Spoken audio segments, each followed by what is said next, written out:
안녕하십니까. 최한결의 변호사입니다. 여러분들 중에서는 지금까지 살면서 한 번도 누군가 싸우지 않았다라는 사람은 없을 겁니다. 저도 어릴 때는 친구들과 많이 싸우고 치고받고 싸웠었는데요.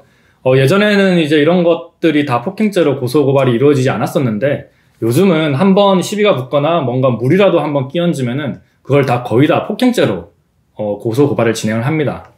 이런 경우라면은 굉장히 곤란하죠. 정가니까요. 예전 같았으면은 정말 우리 아버지, 어머니들 시대 또는 저희 때만 해도 그렇게 한번 싸우면은 서로서로 악수하고 끝내고 무릎 한번 꿇고 끝냈었는데 이제는 그게 안 통하는 시대가 왔었습니다. 그만큼 서로 자유주의 국가가 되고 있다는 그런 분석도 나오는데요.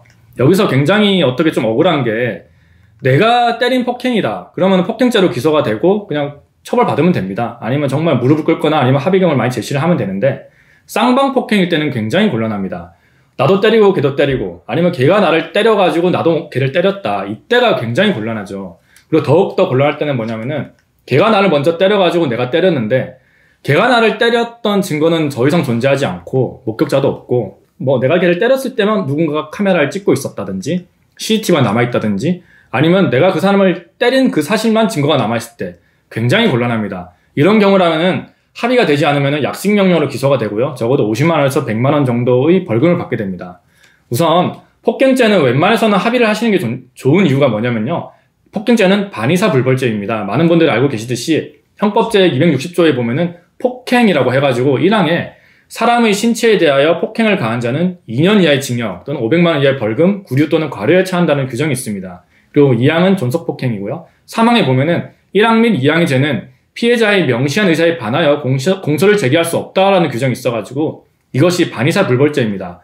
그래서 얼마 전에 제 친구도 공무원인데 공무원인 후배와 싸워버린 거예요. 그래서 서로서로 얼굴을 밀치면서 싸우다가 서로서로 폭행을 해가지고 지금 다들 윗선에서는 합의를 하고 그냥 끝내라. 이처럼 합의를 하면은 공소를 제기할 수가 없기 때문에 지금 폭행죄는 무조건 합의를 해라라는 게 많은 분들이 조언이죠. 근데 그게 안 되고 합의가 진행되지 않았을 때는 쌍방폭행을 일방폭행으로 잘 꾸려나가는 것이 정말 필요합니다. 자신의 행위는 무조건 방어행위로 만들어야 되는 것이 중요합니다. 그리고 어떻게 말싸움을 할 때 내가 봤을 때 분명히 이게 좀 그 싸움으로 번질 것 같다, 폭행으로 번질 것 같다는 생각이 든다면은 요즘 핸드폰 다 있지 않습니까? 핸드폰으로 녹음을 하는 습관을 가진 것도 굉장히 좋습니다. 그리고 혹여나 쌍방폭행으로 고소나 고발이 되었는데 나만 처벌을 받게 되었다. 아니면은 무슨 나만 처벌을 받았을 것 같다라는 생각이 든다면은 무조건 변호인의 도움을 받는 것이 필요합니다. 제가 했던 사건 중에서 정말 재밌는 사건이 하나 있었는데요. 이 친구는 그때 당시에 이제 고등학교를 졸업을 했던 아이였습니다. 대학교는 이제 안 갔던 걸로 기억을 하는데요. 이 친구가 저한테 와가지고 하는 말이 뭐냐면은 어떤 친구들과 굉장히 많이 싸우고 두드려 맞고 했는데 자기가 맨날 그 친구들한테 당하는 게 뭐냐면은 쌍방폭행으로 널 고소할 거다. 그래서 너가 받았던 이런 폭행 같은 거를 날 고소할 수 없다. 이런 말을 듣는다는 겁니다. 그래서 제가 조언을 다 해주고 목격자를 만들고 품속에 무슨 녹음기를 설치를 해라. 이런 식으로 좀 조언을 해줬습니다. 진짜 아니나 다를까 정확하게 한 달 있다가 저를 다시 찾아왔었습니다. 제가 맞았습니다. 이러면서 찾아와가지고 걔를 고소를 해야겠습니다. 고소를 좀 진행해 주십시오 해서 폭행죄를 고소를 했습니다. 고소를 하니까 아니나 다를까 바로 어떤 게 들어오냐면은 쌍방폭행죄로 바로 역고소가 들어왔습니다.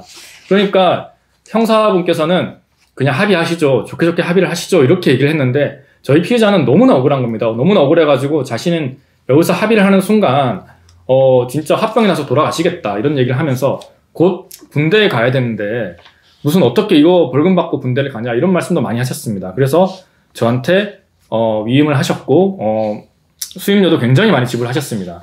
그래서 제가 어떤 의견을 내고 했었냐면은 그때 당시에 녹음을 해놨던 것을 분석을 해가지고 녹취록을 만들고 경찰을 설득을 했습니다. 설득을 했고 그 다음에 오히려 내가 그쪽에 때렸던 것처럼 느껴질 수 있는 것은 오히려 방어행위로 만들어가지고 경찰로부터도 일단은 그냥 혐의 없음, 증거불충분 혐의 없음을 받았고 그 의견이 그대로 검사로 넘어가서 검사에서도 바로 이제 증거불충분하여 혐의 없음 판단을 받았습니다.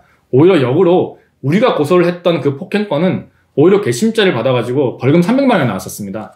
폭행죄는 아까 보셨듯이 벌금 500만 원 이하가 나올 수가 있기 때문에 300만 원이 나왔었습니다.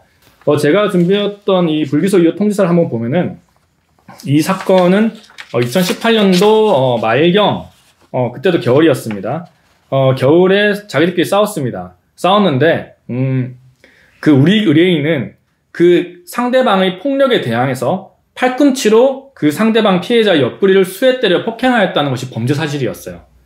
어떻게 팔꿈치로 피해자 옆구리를 수에 때리냐라고 저희가 주장을 했지만 그쪽에서는 쌍방 이제 폭행으로 엮고서를 했기 때문에 저희 의뢰인이 팔꿈치를 때렸다는 거예요. 그래서 아니다라고 일단은 저희가 계속 주장을 했었습니다. 그랬더니만 불기소 이후에 정말 이 검사님께서는 저희가 썼던 그 변호인 의견서에 있던 한 5개, 6개 정도 되는 그 논점을 그대로 옮겨주셨습니다. 첫 번째로 보면은 이때쯤에 이 일시경에 우리 의뢰인, 우리 피해자로부터 주먹과 발로 수해 맞는 동안 손으로 피해자의 몸을 접촉한 사실은 인정이 된다. 그건 우리도 인정을 하고 있습니다. 물론 그건 방어행위였다라고 저희가 주장을 했죠. 근데 그러나 우리 측의 일관된 주장은 이거였습니다. 나는 그 피해자, 그 상대방으로부터 주먹, 무릎, 발로 수해 맞았을 뿐만 아니라 피해자가 나를 무릎으로 때릴 때 그 피해자의 다리를 한 번 잡은 사실이 있다. 그리고 그 외에는 피해자를 때린 사실이 없다. 처음에는 이렇게 주장을 했습니다. 그리고 나머지 때린 거는 다 방어행위였다라고 주장을 한 거죠.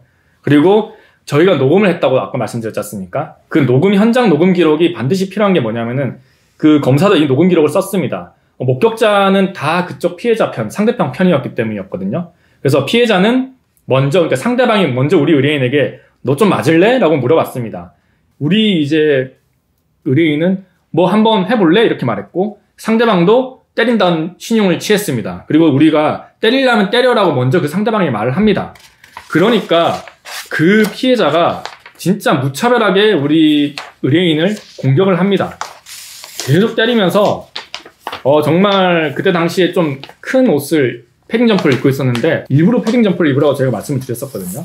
소리가 퍽퍽 납니다. 퍽퍽. 사실 그렇게 아프진 않았다고 합니다. 왜냐면 패딩 그게 점퍼가 커가지고 그렇게 아프진 않았는데 소리가 너무 커가지고 경찰도 놀랐고 검사도 놀랐습니다. 그 소리가 수회 반복이 됐습니다. 그리고 이후 그 상대방이 우리 의뢰인에게 욕설을 했다. 그리고 우리 의뢰인은 그런 이제 상대방에게 그만 때려라고 수해 말했다. 그리고 우리가 먼저 경찰에 신고를 했고 나중에 그쪽에서 우리를 엮고서를 했다. 이런 점들. 이런 것들을 봤을 때 그 상대방, 그 피해자가 그렇게 진술했음에도 불구하고 우리 의뢰인이 팔꿈치로 피해자 옆구리를 수에 때렸다라고 볼 수 있는 증거가 절대 없다. 인정하기 어렵다는 게 검사의 판단이었고요. 그다음에 목격자들 진술도 굉장히 좀 불일치했습니다.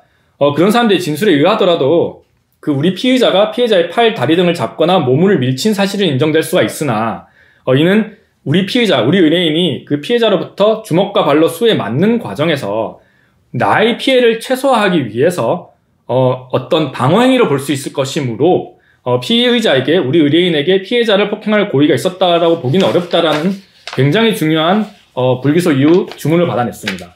달리 피해자의 혐의를 입증할 만한 증거를 찾을 수가 없다라는 게 검사의 마지막 판단이었고요. 그래서 증거를 충분하여 혐의 없다라는 판단을 받았습니다.